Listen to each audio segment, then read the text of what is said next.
అంటే ఈ కాశీ పంచకము అనేటువంటి గ్రంథంలో 5 శ్లోకములు ఉన్నాయి.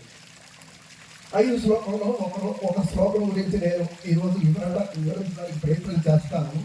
దీనికి 1 గంట సమయం కావాలి, కానీ 10 నిమిషాలు పూర్తి చేయాలి.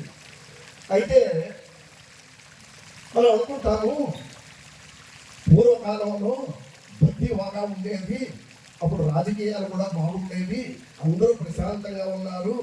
ఇప్పుడు ఏమిటి రాజకీయాలు ఏమిటి అవి ఇవి అని మనం అనుకుంటాం. ఈ భక్తి కార్యక్రమాలు ఇవి ఏవి కూడా తృప్తి కల్పించట్లేదు, శాంతంగా లేదని మనం అనుకుంటాం. కానీ జైమిని మహర్షి ఒకటి అన్నారు, నకదాచి అనీదృశం జగత్, ఈ జగత్తు ఎప్పుడూ ఇంతకంటే భిన్నంగా లేదు.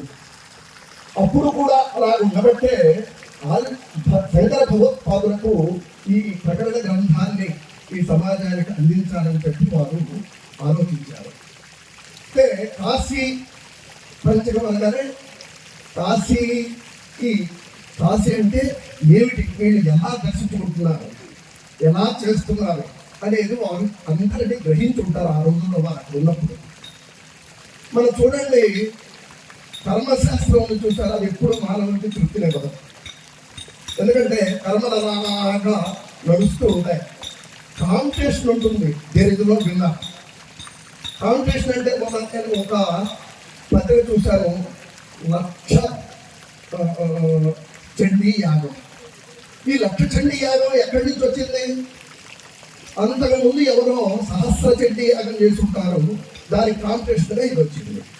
మరి సహస్ర చండీ యాగం ఎక్కడి నుంచి వచ్చింది? శతచండీ యాగం ఎవరో చేస్తుంటారు. ఈ విధంగా కాంపిటీషన్ ఉంటుంది.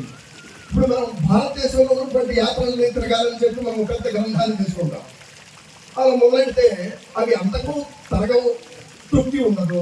ఇవి చూసాము, ఇది చూడలేదు, ఇవి చూసాము, ఇది చూడలేదు, అలాంటి ఉంటుంది. తర్వాత ఉపాసనలకు వెళ్ళినట్లయితే ఆ ఉపాసనలు జీవితమంతా చేస్తూనే ఉంటారు, కానీ వాటిలో కూడా ఏమి తృప్తి ఉండదు. అంటే ఉదాహరణకు మీ సమస్యలన్నీ తొలగిస్తాం, మీ పిల్లల వివాహానికి కానీ లేకపోతే మీ ఇంట్లో ఉన్న సమస్యల దుఃఖాలకి మేము ఉపాయం చెప్తామని చెప్పి కొంత ఉపాసనలు పెడతారు. ఆ ఉపాసకుల యొక్క జీవితంలో మీరు తొంగి చూడండి, చూడనివ్వడం, మూసేసుకొని కూర్చుంటారు. కానీ అన్నీ చిరులే. ఆయన దుఃఖంతోనే ఉంటాడు, మన దుఃఖాన్ని ఏం పోగొడతారు మనం. అందుచేత జ్ఞానము ఎంతవరకు అయితే మనలో ప్రవేశించదు అంతవరకు మనం చేసేటువంటి సాధనలో మనకు తృప్తిని ఇవ్వగలరు.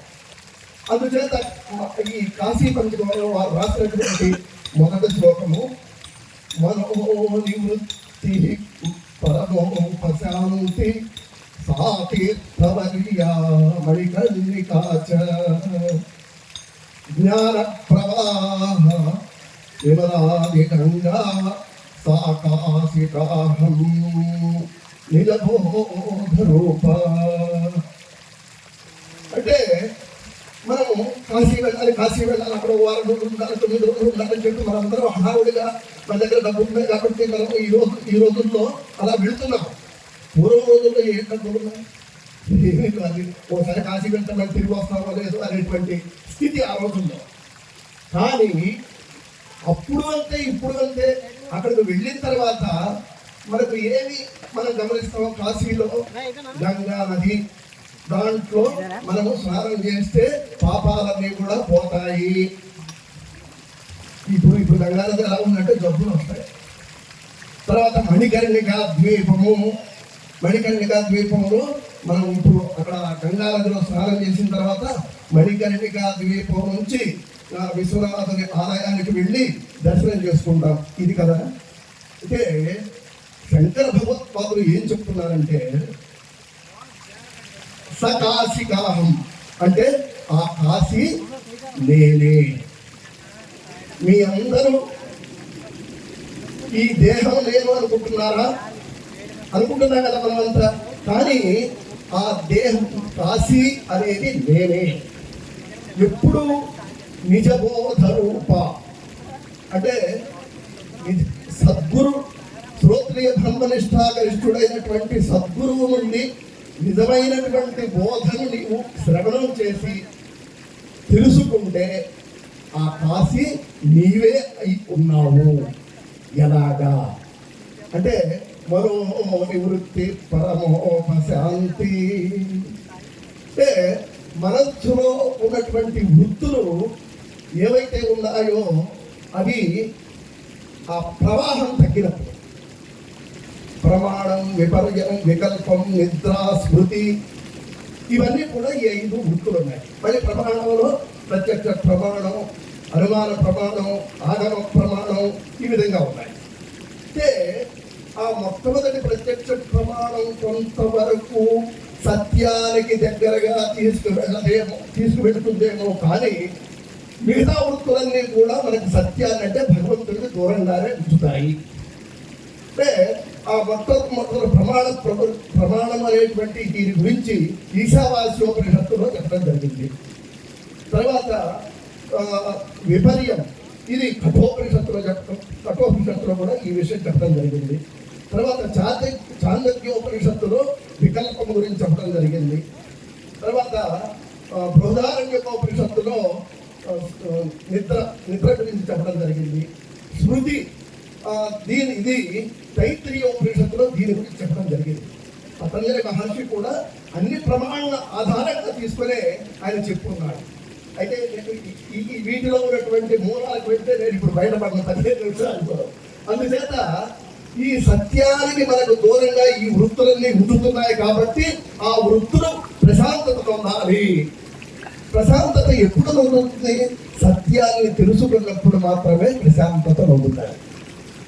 అప్పుడు ఈ మన హృదయంలో ఉన్నటువంటి ఈశ్వర సర్వభూతానం హృదయే జునతిష్టది అని మన భగవద్గీతలో చెప్పినట్టుగా ఆ భగవంతుడు ప్రతి ప్రాణి హృదయంలో ఉన్నాడు. సర్వవ్యాపి సగుణ నిర్గుణ సాకార నిరాకార చేతన అచేతన సృష్టి అంతా వ్యాపించినటువంటి ఆ పరమాత్మను మనం దర్శించుకోవాలి అంటే మన మనస్సు ప్రశాంతం అవ్వాలి. నిరుపాధికము, నిత్యము, శుద్ధము, అనంతము, అఖండము అయినటువంటి చైతన్యం ఏదైతే ఉందో అదే బ్రహ్మతత్వము. ఆ బ్రహ్మతత్వమే మాయాశక్తితో కూడి ఉపాధిగా ఈశ్వర శక్తిగా భావించి నిత్య పరిణామశీలమైనటువంటి జగత్తు కారణమవుతుంది. కాబట్టి సగుణరూపమైనటువంటి ఆ బ్రహ్మాన్ని ఆరాధించేటప్పుడు కూడా నీ మనసు ప్రశాంతంగా ఉండాలి అన్నదే ఈ యొక్క శ్లోకంలో ఉన్నటువంటి గొప్ప అర్థం. తర్వాత మరి మన మనస్సు ప్రశాంతంగా ఉన్నప్పుడు నీవు లోపలకు ప్రవేశించినప్పుడు లోపలకు ప్రవేశించాలి. ఇప్పుడు కూడా బాహ్యంగా నీవు దర్శించదాలి నిజమైనటువంటి ఆ నిర్గుణ పరబ్రహ్మను. మనం తిరుపతి వెళ్తాం, ఎంత కష్టపడి